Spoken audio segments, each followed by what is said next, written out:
How do you react when a stranger in your son's favorite bar leans in and tells you that your own kid has been calling another man his real father? How do you stay calm when you climb out a bathroom window to follow your son and, 5 minutes later, you watch him sign away the business you secretly own? This is how everyone learned that the quiet, embarrassing old man wasn't as weak or as replaceable as they thought. Before we dive deeper into this story, I have one small request. Please subscribe, drop a like, comment, and hit that hype button to boost this channel so more people can discover these incredible stories. My name is Tom Hale, and the night everything started, I was sitting on a hard plastic seat of a long-distance bus, watching the lights of my son's city come closer through a dirty window. I had turned 60 a few months before. I still moved all right, but my knees complained every time the bus hit a bump. In the reflection in the glass, I saw a man with gray in his hair, a worn jacket, and a face that had spent more time in wind and dust than in offices. I looked like what I was, a retired construction foreman who had put away enough to live small and quiet. My son Eric lived in the city now. He managed a bar there.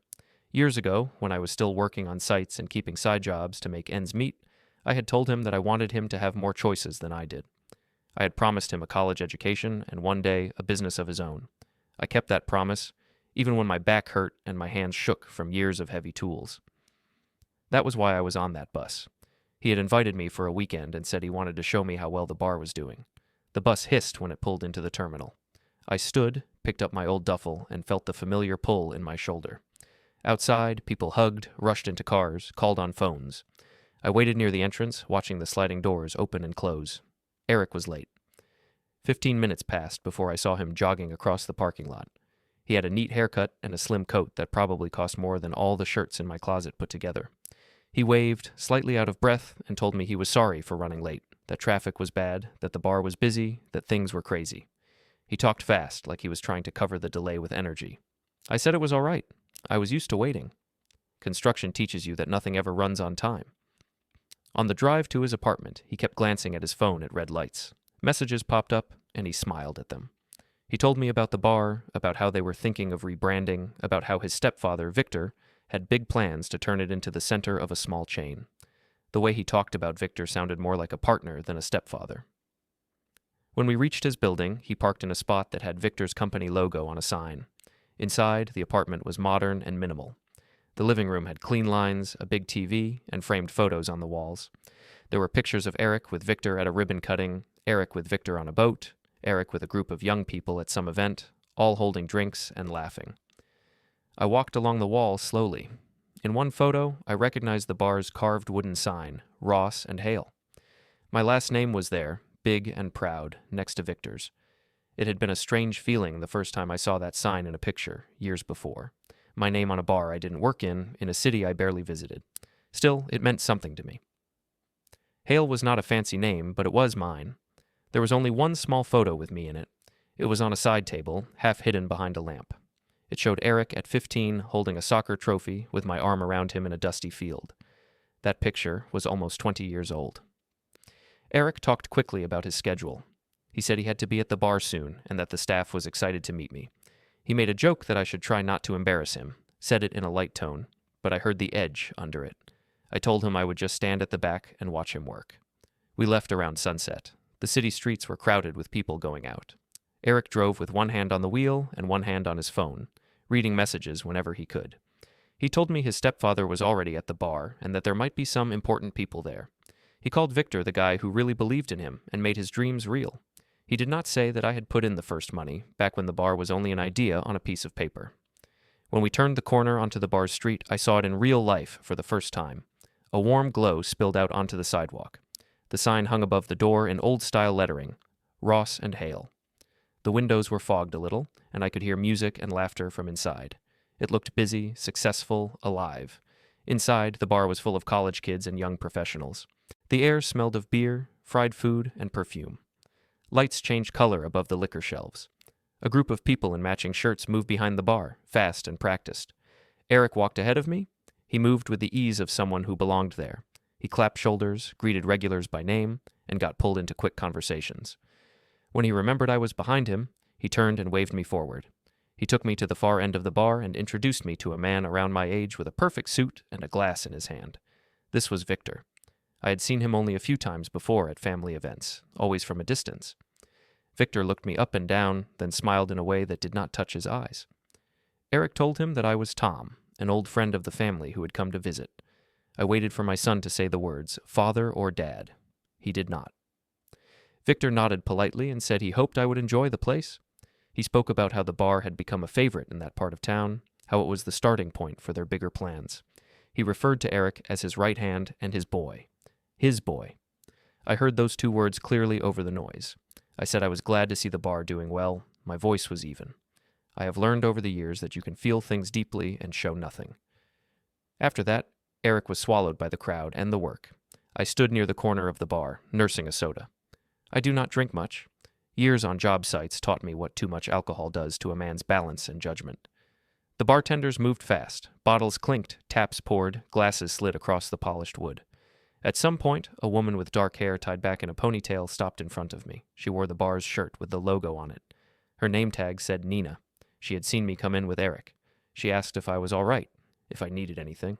I told her I was fine and that I was Eric's father. I said it in a low voice, maybe a little too late. Her eyes flicked to the other end of the bar, to where Eric and Victor were laughing with some men in suits. She looked back at me and lowered her voice too. She said that most of the staff thought Victor was Eric's real father, that people joked about it. She mentioned that when new hires asked about the name Hale on the sign, they were told it was just a business name that came with the place, that the original investor was out of the picture. For a second, the sound of the bar faded in my head. I saw her lips move. She told me that some of the young bartenders made jokes about an old man who had dropped some money years ago and then vanished, that they did not know it was me. She added quickly that she did not join in and that she thought it was unfair. She said she had heard Victor talk once about getting the last signatures done so they could stop pretending anyone else mattered on paper. I listened to all of this with my hands around my glass. The cold from the ice had already faded. My fingers had warmed the glass. My heart rate was up, but my face stayed calm. I thanked Nina for telling me. She hesitated, then said she could show me something. She took a step back, pulled out her phone, and scrolled. She held it so I could see a staff group chat. There were messages I did not read in detail. I saw my last name once, followed by a laughing emoji. I saw a comment that called someone a clueless old man. Nina asked quietly if she could send me a screenshot. I nodded. I gave her my number. She said she would send it soon, so it would not be obvious. I suddenly felt like I needed air. I excused myself and walked through the crowd toward the back of the bar.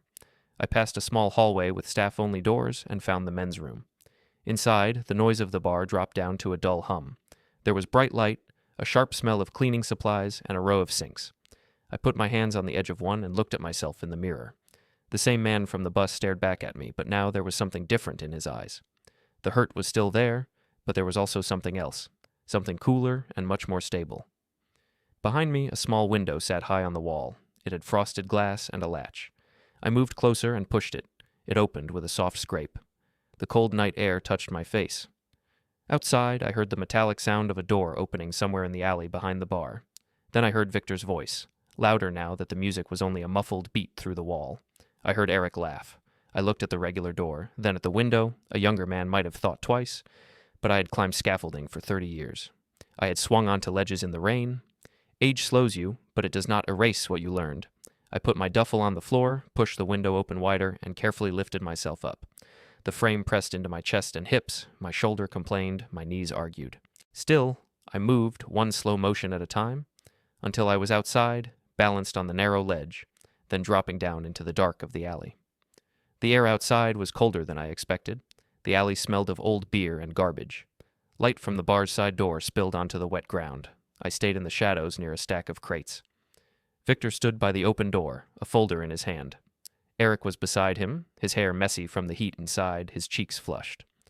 Victor said in a clear voice that once they got this filed, the old man would finally be out of the picture. Eric laughed in a way I had not heard since he was a teenager showing off to friends. I watched them for a long second, my back against the cold brick wall. Their faces were lit by the bar's light. They seemed relaxed, sure of themselves. They were talking about me as if I were a problem that was already solved. In my pocket, my old phone vibrated. I slipped it out and saw a new message from an unknown number. There was a screenshot of a chat at the top, and under it, Nina's brief note saying she thought I should see what people were really saying about me. I stood there in the dark alley, listening to my son and his stepfather plan my erasure, looking at the glowing screen in my hand, and felt that cool, steady part of me take over. I did not go back inside right away. I stood in that alley until the cold reached my bones. I listened to the muffled music. I watched Victor and Eric walk away together, the folder still in Victor's hand.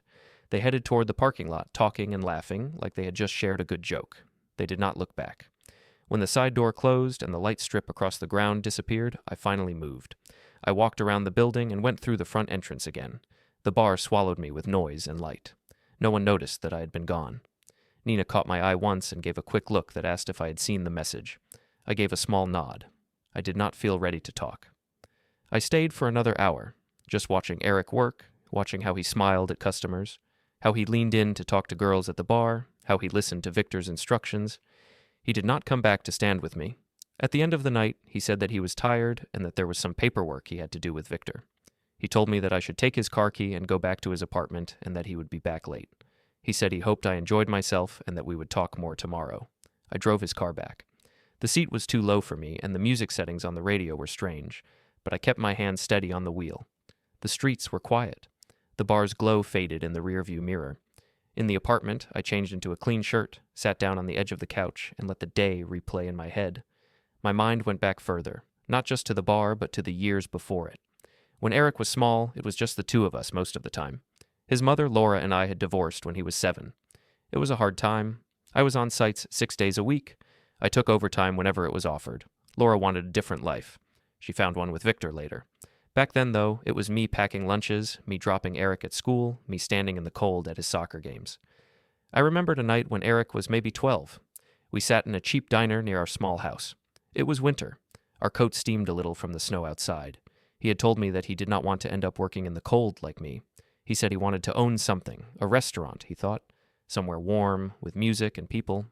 I told him that I thought that was a good dream. I said that if he kept his grades up and stayed out of trouble, I would try to help him make it real. We had no idea how at that point. It was just a promise over greasy plates and hot chocolate. Years later, when he was in high school, I started taking more overtime. I took side jobs on weekends, fixing fences, repairing roofs, anything that would bring in a little extra money. My back hurt more each year. I kept a jar in the top cabinet labeled with his name. Of course, I did not keep real savings in a glass jar, but that was where I put loose cash before I went to the bank. I met Patel on a job. His office was right above a small storefront we were renovating. One lunch break, when I was sitting on a stack of drywall eating a sandwich, he came by and asked if I knew a good electrician. We talked. He asked what I was doing, working so much at my age. I told him about my son and the dream of a better future for him. Patel later told me that if I was serious about setting something aside, I should do it in a way that protected it. He explained the idea of a trust in simple terms. Money and rights would be kept for Eric, but there would be clear rules. He suggested that I tie some of it to education and some of it to a future business. He even suggested a condition, half joking, that Eric should keep a relationship with me and not act like I did not exist. At the time, I had laughed and said that my boy would never do that. I did not like the idea of writing it into a legal document. It felt cold. But Patel reminded me that people change under pressure. In the end, we drafted something anyway. I signed it, feeling strange but also proud. I did not tell Eric all the details. He knew I was saving money for him. He did not know the paperwork behind it. Then came college. He got into a state university in the city. On the day I drove him there, the truck was packed with boxes and cheap furniture. We stopped at another diner near the campus. He was excited, nervous, full of plans. I slipped an envelope across the table with some cash and told him that it was just the start, that I had more in a separate account for when he had a real plan. He hugged me there, in that sticky booth. He told me that he would make me proud and that he would not forget where he came from. I believed him. During those years, Laura and Victor started to show up at his events. Victor owned some kind of real estate company, did development projects, had offices with glass walls. When Eric talked about him on the phone, there was a new tone in his voice. Victor took him to see fancy restaurants and high-end bars. Victor told him stories about scaling up businesses, about branding, about investors. Compared to my stories about concrete and safety codes, Victor's stories were shiny and easy to show off. After college, Eric came home for a few months. We sat in our old kitchen and talked about his next steps. He said he still wanted a bar, but he wanted it in the city near the university. He had a whole folder of ideas. Themes, drink menus, events. I listened to him talk late into the night. At the end, he asked if I really meant it back then, about helping him start something. I told him I did. I told him that I had money saved and that Patel had helped me set up a way to use it for a business. We went to see Patel together. In that small office full of files, Patel explained the agreement. He said that we would form a company. I would put in most of the money and hold the majority of the ownership. Eric would manage the bar and build it.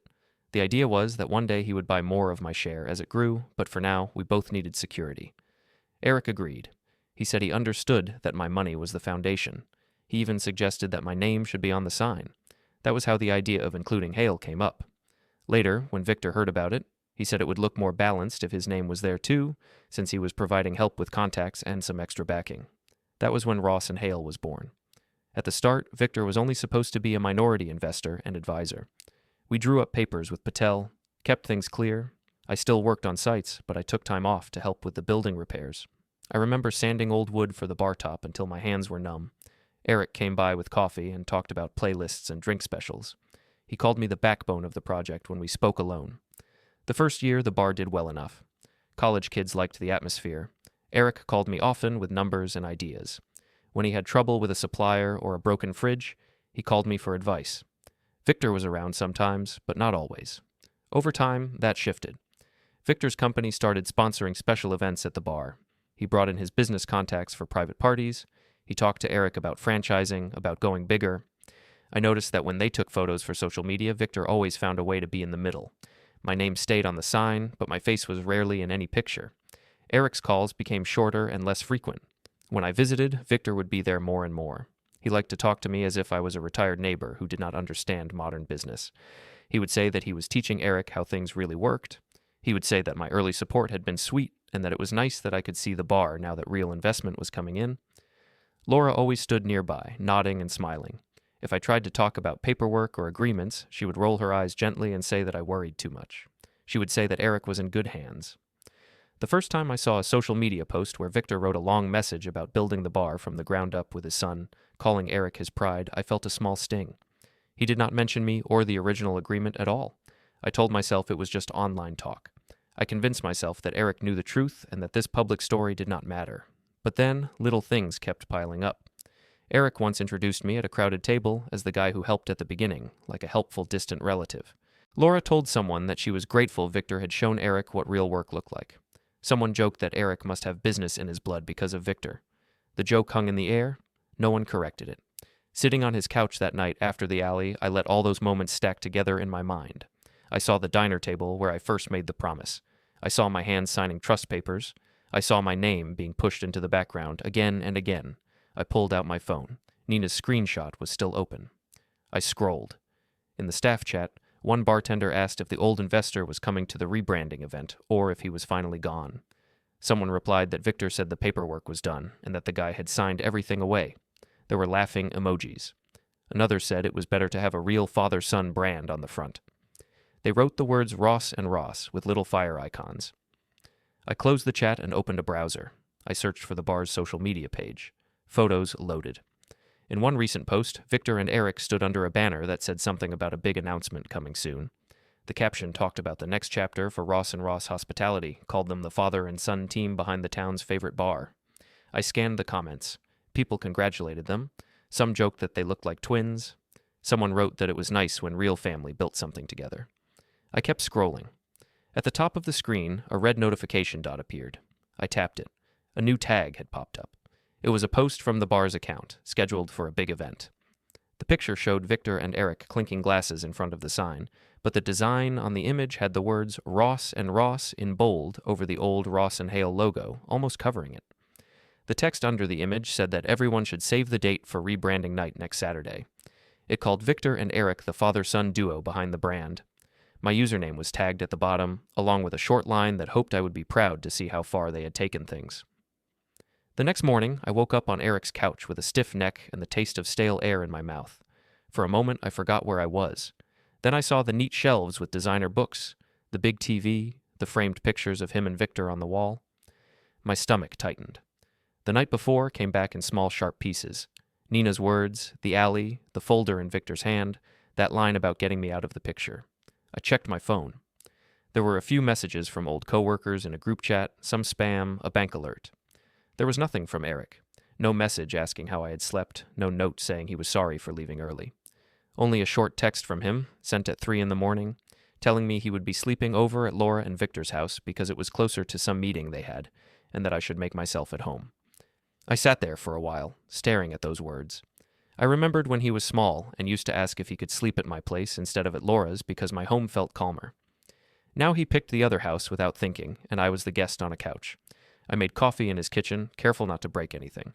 Then I sat at the counter and thought about the rebranding post. The image was still clear in my head. Ross and Ross over the old logo, my name almost covered. I opened the app again and looked at it one more time. Under the picture, someone had commented that it was nice the old investor had given his blessing and stepped aside. The words old investor sat there like a label on my forehead. No one said father. No one said original owner.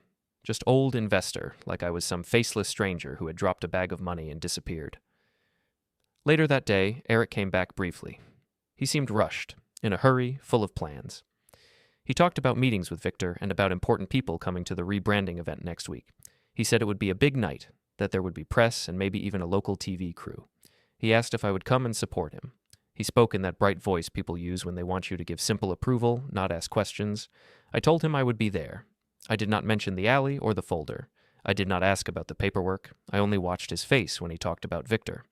There was excitement there, and something like pride, the kind of pride a son normally has when talking about a father he looks up to. He left again soon after, saying he had too much to do. The door closed. The apartment went quiet. I looked around at all the photos once more, then went to the small guest room where he had put my duffel. I packed my things without hurry.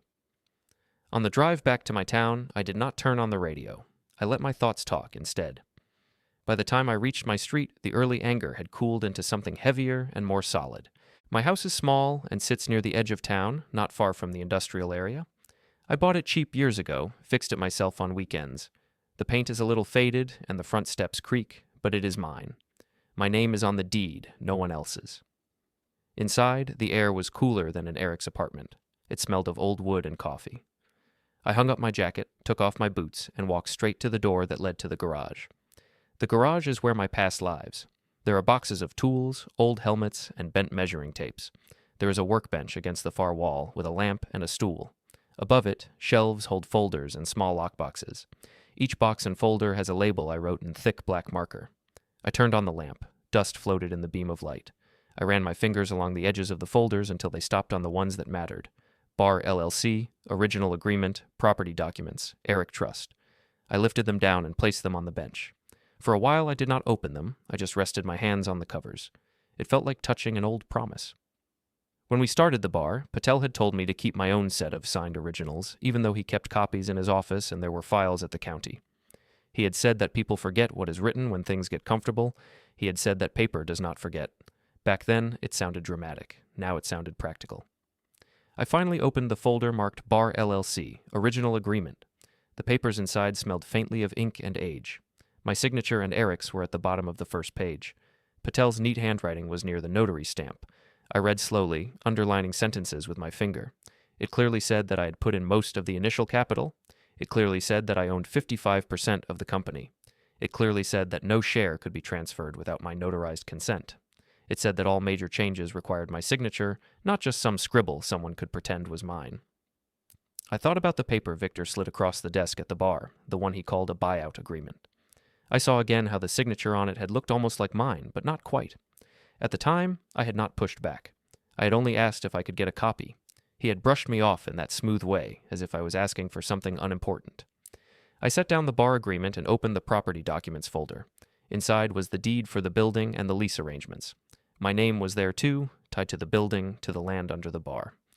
Victor's company name appeared much later in the chain of papers, as a newer player. Lastly, I opened the folder labeled Eric Trust. That one hurt to read more than the others. There were numbers there, the sum of years of overtime and side jobs. There were sections about education and about a future business.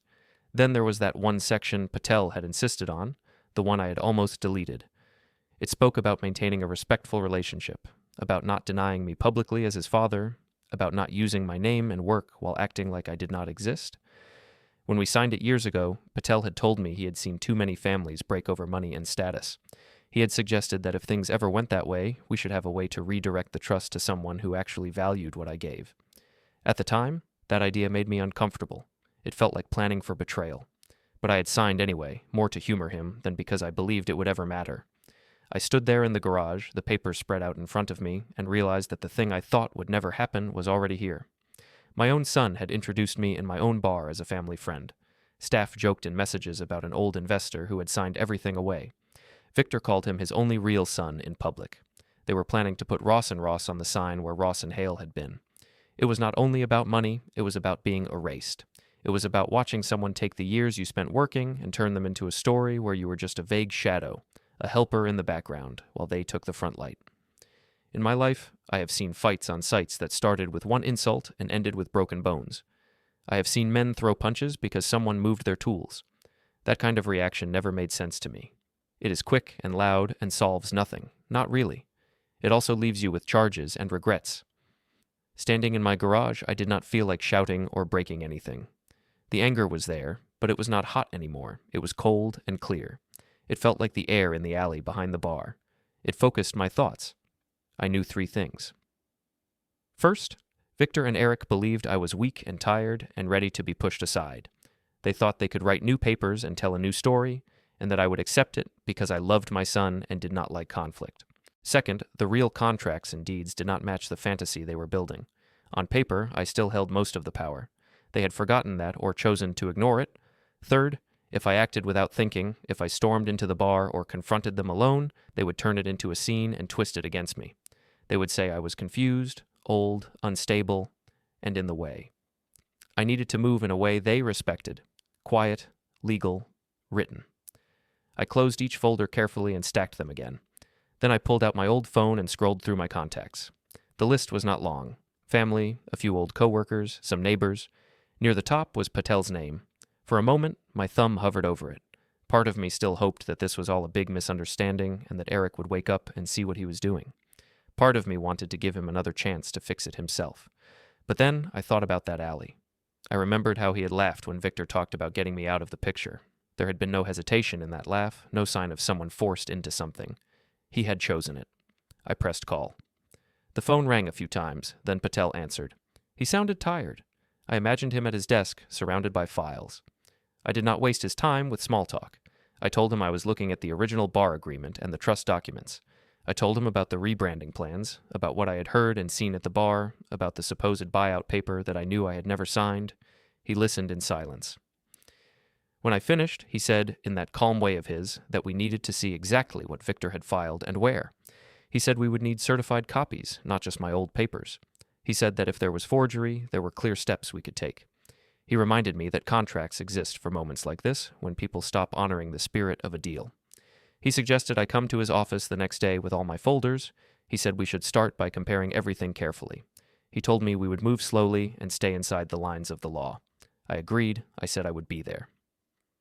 After I hung up, I stood in the quiet garage for a long moment. Outside, a car drove past on the street. Somewhere in the distance, a dog barked. In my pocket, the phone felt heavier than usual. I looked at the stack of folders and understood that a line had been crossed and that I was not going to step back from it this time. I turned off the lamp, picked up the folders, and carried them into the house, ready to put my years of quiet work on paper to use. Patel's office sits above a small insurance agency on a side street near downtown. The building is old, with narrow stairs and worn carpet, but the sign on his door is clean and simple. I had walked up those stairs many times over the years, usually for boring things.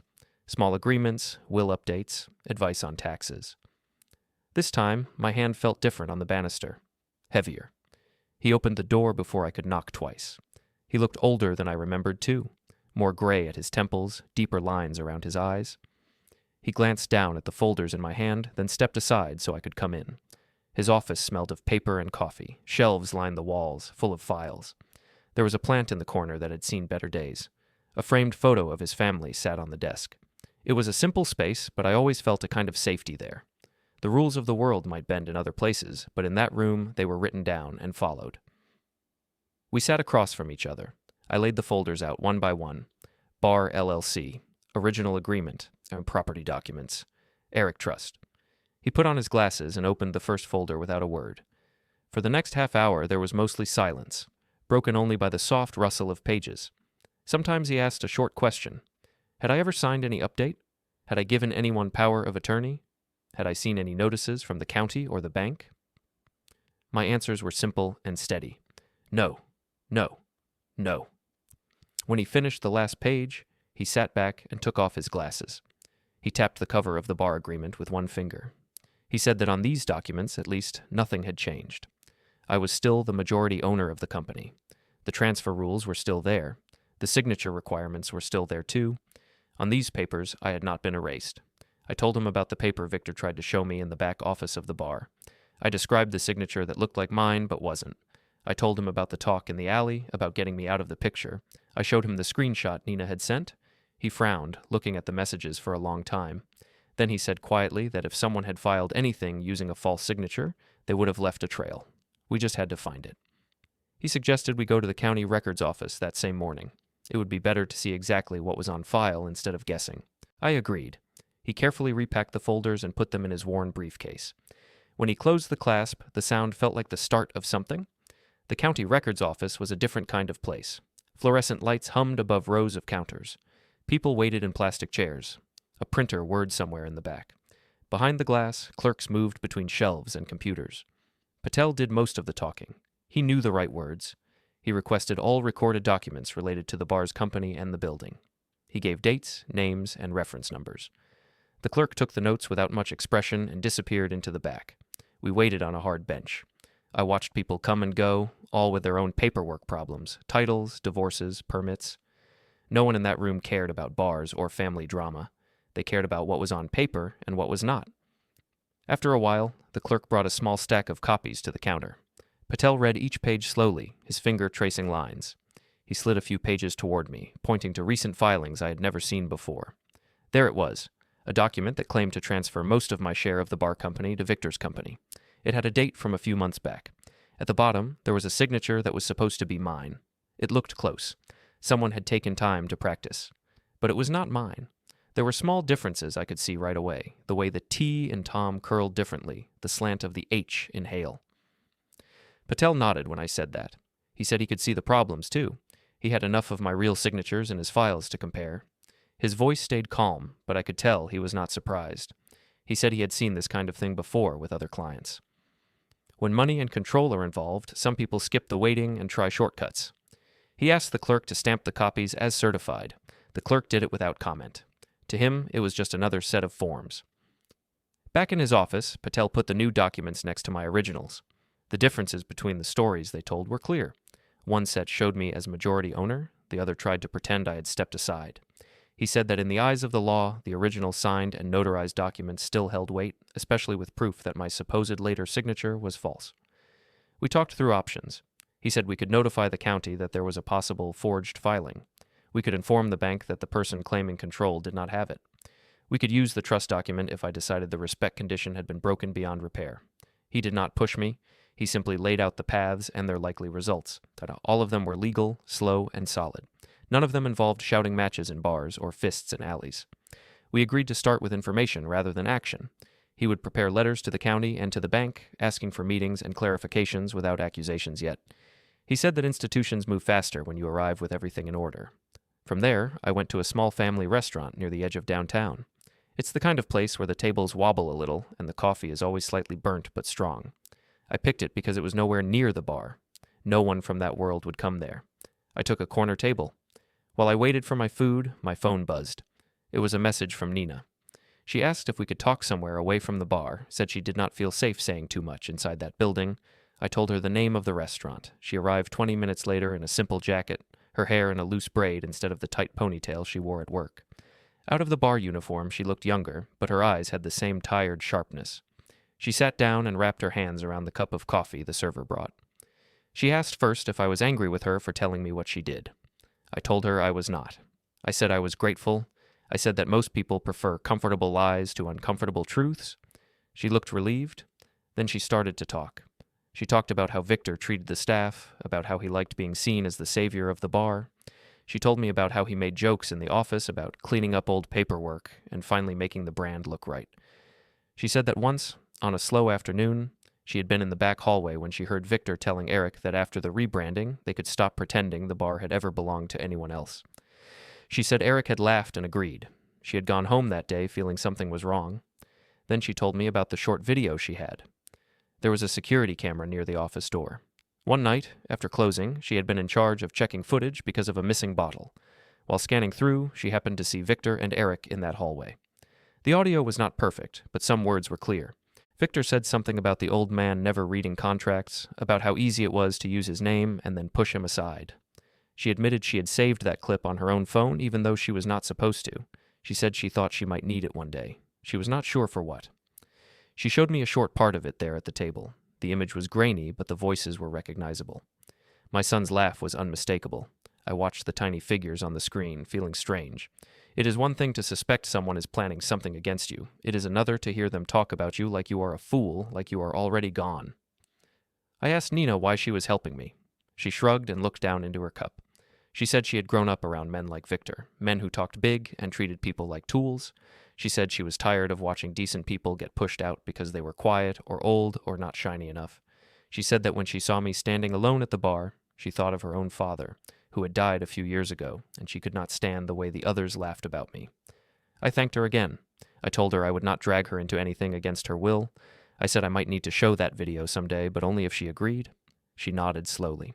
She said that if doing the right thing cost her the job, then maybe it was not a job worth keeping. Before she left, she asked what I planned to do. I told her the truth, that I was not sure yet, but that I would handle it in a way that used rules the others respected. I said I would not make a scene in the bar unless I knew exactly what would happen next. From the restaurant, I went to the bank. It was one of those modern branches with glass walls and bright colors. A manager in a crisp shirt led me to a small conference room. Patel joined us there, having called ahead. The manager laid out statements and agreements tied to the bar's accounts and to the mortgage on the building. The numbers on the pages were just symbols to me, but the names and signatures were clear. Mine appeared in the original loan documents and in the main account setup. More recent requests for changes to the authorized signers were present too. Some of them included that same false version of my name. Patel asked careful questions. What happened if a majority owner reported that someone had used forged documents? What clauses applied if there was fraud? How did control shift? The manager answered in the language of policy and procedure. His tone never rose. He explained that the bank took such claims seriously. He spoke about freezing certain actions, about internal investigations, about following the ownership reflected in valid legal records. We did not file a full complaint yet. Instead, Patel arranged for a formal sit-down before the rebranding event. He said we wanted to ensure the bank understood the true structure before any big public changes. The manager agreed. We set a date and time. When I left the bank, the sun was dropping toward the rooftops. The air had that cool, flat feeling that comes before evening. I sat in my truck for a long minute with my hands on the steering wheel, letting everything settle. In one day, the scattered pieces had started to align. The original contracts, the forged filings, the trust, the bank's rules, the hidden video. None of it was a plan yet, not fully, but it was a shape, a direction. That night, back at my kitchen table, I spread the day's notes and copies in a neat row. I did not write a strategy. I did not map out revenge. I only made sure I understood what was real and what was not. As I was stacking the pages again, my phone buzzed twice. First came a notification from Nina, a short video file, the clip from the bar's camera. She added a few words, saying I should keep it safe and that she trusted me to use it well. Right after that, a calendar reminder popped up on my screen. It was one Eric had added when he first invited me. Rebranding night. Ross and Ross Hospitality, next Saturday, 7 p.m. I looked at the reminder, then at the video loading on my phone, and knew that whatever came next would happen under those bar lights, in front of the crowd that thought I was already gone. In the days after that meeting at the bank, my life shrank down to a few routines. My house, Patel's office, short drives, and a lot of quiet hours at my kitchen table. I woke up early each morning, out of habit. Construction work gets that into your bones. Instead of putting on steel-toe boots, I put on old jeans and a clean shirt and carried folders from room to room. I read the same pages over and over until the words stopped feeling like legal language and started feeling like simple facts. Patel and I met twice more before the end of the week. In the first meeting, we focused on the bar and the building. He showed me drafts of letters he planned to send to the county and to the bank. They were polite but firm. He did not accuse anyone directly. He simply pointed out that filings existed that did not match the original contracts and that we requested clarification and verification. He slid the drafts across the desk for me to read. I did not understand every legal term, but I understood the weight they carried. Each letter was like a small lever placed under a heavy stone. Nothing moved yet, but the pressure was ready. In the second meeting, we talked about the trust. He pulled that folder closer and tapped the section we had spoken about years ago, the one about respect and public denial. He asked me if I felt that line had been crossed in a clear and lasting way. He did not push. He waited. I thought about Eric calling Victor his real father in that alley. I thought about him introducing me in my own bar as a family friend. I thought about the messages in that staff chat, the way they talked about the old investor like he was a joke. I thought about the rebranding post using Ross and Ross as if that had always been the truth. I told Patel yes. I said I believed the line had not only been crossed, it had been walked over and kicked aside. I said I did not want to leave a pile of money and rights to someone who had worked so hard to pretend I did not exist. He nodded once. He said that, in that case, we could change the trust's future direction within the rules we had set long ago. He reminded me that we had written in the option to redirect it to another family member if the original beneficiary broke that condition. He asked if I had someone in mind. I said Maya's name. Maya is my niece, my late brother's daughter. She works 2 jobs and still finds time to check on me once a week. She never asks for money. She brings over soup when I am sick and listens to my stories about old job sites, even though she has heard them before. When Eric moved further into Victor's world, Maya was the one who still called me uncle with warmth in her voice. Patel wrote the name down. He said we would need her basic details, nothing more yet. Then he told me something important. Even if we signed the updated trust documents, we did not have to say anything about it right away. The papers could sit quietly until I chose to make them speak. We set a time for one more signing meeting before the rebranding night. When I left his office, I carried not only folders, but also a lighter feeling in my chest. Not joy, not yet. Just a sense that I was no longer standing still while others moved my life around. I called Maya the next day and asked if she could meet me at the small restaurant near downtown. She arrived with tired eyes and paint on her sleeve from the store where she worked. When she saw my face, she asked if I was all right. I told her yes, or at least that I would be. We ordered coffee and simple food. I told her, in broad strokes, about Eric and the bar, about how things had shifted. I did not go into every detail. I only said that I had put a lot into something that other people now wanted to claim as theirs alone, and that my own son had decided I was an embarrassment to his story. She looked angry in a way I had not seen before. She said that was wrong, that I didn't deserve that. She told me that if someone had done that to her father, she would never speak to them again. I listened, letting her words soak in. It was strange and comforting to hear someone take my side without hesitation. Then I talked about the trust. I told her that years ago I had set something up for Eric's future, but that things had changed so much I was thinking about sending it another way.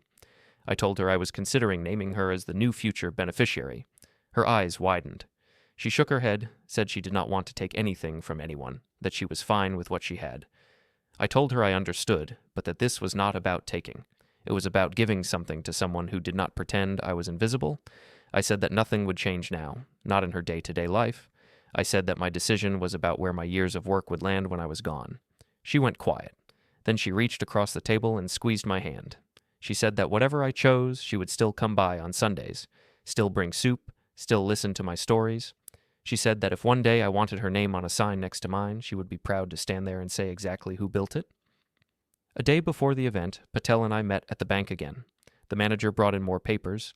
I signed some of them, my hand steady. Patel signed as witness. The manager explained in his careful tone that certain holds and notices would be in place by the end of the week, that any major change tied to the bar's accounts or mortgage would require confirmation from the true majority owner as reflected in the original documents. We left with a small stack of acknowledgments. They fit easily in my folder, but their weight felt large. Back at home that night, I prepared envelopes. One for the bank manager, one for a person from the county records office, one for Victor, one for Eric, one for Laura. Each envelope held exactly what that person needed to see and nothing more. I placed them in a neat row on my kitchen table, then slid them into my worn leather folder. I laid my old suit across the back of a chair and checked for loose threads. The jacket was a little tight across the shoulders now, but it still fit. I polished my shoes until the leather shone as much as it could. On Saturday evening, I stood in front of my mirror, knotting my tie. The man in the reflection did not look like the kind of person people think of when they hear the word powerful. He looked like someone's grandfather, someone's quiet neighbor. But behind him, on the dresser, lay folders and papers that said otherwise. On the drive to the bar, the sky was turning orange at the edges. The sidewalks near the center were already busy. I parked a little further away than last time and walked the rest. The music from Ross and Hale spilled out onto the street. A banner above the door read "Rebranding Night" in bright letters. Inside, the bar was even more crowded than before. Lights flashed. People held up their phones for selfies. I saw a few local business owners I recognized from news stories, a city council member, some young people with cameras and microphones. Nina caught my eye behind the bar and gave the smallest nod. On the wall behind her, a large TV was on, showing rotating images of past bar events. The sound was off, waiting for something. I moved to a spot near the end of the bar where I could see most of the room. My folder rested against my leg. My heart beat faster than usual, but my hands were steady. At 7, almost exactly, the music cut out mid-song. The sudden quiet made everyone turn toward the center of the room. Victor climbed onto a small platform near the bar, holding a glass in one hand. Eric stood beside him, smiling wide, a new logo on the screen behind them, Ross and Ross Hospitality. Victor tapped his spoon against the glass. The clear ringing sound cut through the murmur of the crowd. Around me, people raised their phones, ready to record the moment, as I stood there, calm, waiting for my turn. Victor raised his glass and thanked everyone for coming. He spoke in that smooth way of his, telling the crowd that this night was about growth and family. He said that years ago a small bar had started here, but tonight it was becoming something bigger. He talked about Ross and Ross Hospitality, about a new chapter, about a father and son building a legacy together. Behind him, the screen showed a slideshow. Victor and Eric on the boat at ribbon cuttings in the bar. My name did not appear anywhere. The old Ross and Hale sign was there in a few photos, but always as a background detail, something they were already covering. Victor told the room that the original investor had stepped aside long ago and that they were grateful for that early help. He spoke about that person as if he were a stranger, someone who had dropped by years ago and then vanished. He said the bar now belonged fully to its true family. People clapped, some whistled. Phones stayed raised, catching every word. Eric stepped up next to him. He took the microphone and talked about how Victor had believed in him, how Victor had taught him everything about business, how Victor was the only real father he had ever needed in that world. He said he was proud to carry the Ross name forward. For a moment, I let the words wash over me. My heart pounded in my chest. Then the cold, clear part of me moved my body forward. I stepped out of my corner and walked toward the front of the room.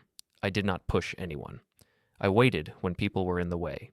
The music was still off, so the only sounds were their voices and the soft murmur of the crowd. When I reached the edge of the small platform, I raised my hand slightly. Victor saw me. His mouth tightened for a second. He started to speak again, trying to glide past me, but a few people noticed and shifted. Someone near me said that the old guy wanted to say something. A voice from the crowd called out that they should let me talk. Phones turned toward me now. I kept my voice steady. I said that my name was Tom Hale. I said I was the man behind the second name on the sign over the door. I said I was Eric's father and the majority owner of the bar and the building. A small ripple went through the crowd. Some people laughed, thinking it was a joke. Others went quiet. Victor replied that the paperwork had changed and that the bar was now under new ownership, that this was already settled. He tried to move on. I did not raise my voice. I simply said that I had never signed away my share to him or to anyone else, and that I had brought proof. I turned slightly and lifted a hand. Patel stepped out from the side of the room, carrying his own folder. He wore a simple suit and a tired expression, but his eyes were sharp. Behind him, the bank manager I had met and a clerk from the county records office moved forward too, each holding small stacks of paper. The room shifted. People lowered their drinks. The city council member leaned in. Cameras zoomed. Patel spoke in that calm tone he uses when discussing dry facts. He said that he represented me, Thomas Hale. He said he held certified copies of the original company agreement and property documents for the bar and building. He stated that these documents named me as the 55% owner and that any transfer required my notarized signature, which had never been given. The county clerk added that recent filings claiming to transfer my share had been flagged that afternoon for investigation because the signature on them did not match other verified samples. He said that until the matter was resolved, those filings were treated as disputed and could not be used as a basis for ownership. The bank manager then explained, in plain terms so the room could understand, that given the dispute and the original documents provided, the bank had placed limits on the bar's accounts and mortgage actions. He said that as of that day, any major moves, including brand and lease changes, Eteru would have to be approved by me as majority owner. Victor's face went from confident to pale in the space of a few breaths. He said that this was a misunderstanding, that it was not the time or place for legal matters, that everyone was here to celebrate. He tried to laugh it off. I did not move. I opened my own folder and pulled out an envelope. I handed it to him. I said that inside were copies of the original agreement, notices sent to the county and the bank, and a simple letter informing him that any use of my name or share without consent was over. He tore the envelope open with shaking hands, glanced at the top page, and then raised his head and said something about lawyers and timing. His voice cracked. On the screen behind him, the slideshow still cycled through smiling photos. Nina, standing near the bar computer, caught my eye. I gave a small nod. The slideshow stopped. The image flickered. Then the security video Nina had given me appeared on the screen instead. Grainy footage showed the back hallway of this same bar. The angle looked down on Victor and Eric. The sound was not perfect, but loud enough with the bar quiet. The room heard Victor talk about the old man never reading contracts, about how they would use his name until they did not need it anymore, about how easy it would be to file things without him noticing. They heard Eric laugh and agree. They heard him say that after rebranding, people would only think of Ross and Ross. Silence settled over the bar like a heavy cloth. You could hear an ice cube crack in a glass nearby. Some of the staff looked down at their feet. Others stared at Eric as if they had never seen him before. I turned to my son. His face had gone a strange mix of red and white. His mouth opened and closed. He started to say that it was taken out of context, that they had been joking. No one believed that. Laura pushed through the crowd to stand next to him. She looked at me with a tight, strange smile, as if she wanted to smooth everything away. She said that we were all family and that this was unnecessary, that we should talk privately. I shook my head. I said that most of the damage had been done in public. It could not be fixed in a quiet side room. Then I spoke about the trust. I did not mention numbers. I simply said that years ago I had set up a trust for my son's future, tied to respect and to not erasing me from his life. I said that a line had been crossed in a clear, repeated, and public way. I said that according to the rules we wrote back then, the trust had been redirected. I turned toward the edge of the crowd where Maya stood, eyes wide, hands at her sides. I said that the new future beneficiary was someone who still called me by my name, who did not pretend I was a ghost. Patel confirmed it, holding up the signed documents. He did not brag, he just stated that the change met all the conditions and had been filed that day. The words seemed to hit Eric physically. He stepped down from the platform, coming toward me, saying that we needed to talk, that he had not meant it, that this was all getting out of hand. His voice shook in a way I had not heard since he was a boy. I did not step back, and I did not step closer. I told him, quietly, that he had made his choices long before tonight, one small moment at a time, and that he had enjoyed the benefits. I said that what he was feeling now was simply the bill arriving. Around us, the room buzzed in low whispers.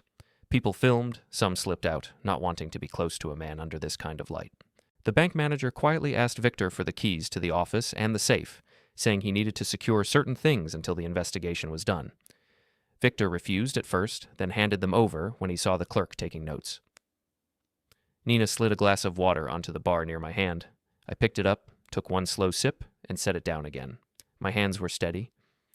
I looked once more at the screen, where the frozen image of Victor and Eric in that hallway hung in dim colors. Then I turned and walked toward the door. No one tried to stop me. People stepped aside without thinking. The banner that read "Rebranding Night" brushed my shoulder as I passed. Outside, the air was cool and smelled of wet pavement. Behind me, through the walls, I could hear Victor raising his voice and someone else telling him to lower it. I heard glasses clink and then stop. I stepped out from under the glow of the bar's sign, my name still half visible beside Victor's, and walked down the sidewalk into the dark, leaving them to sort through the wreckage of their own story.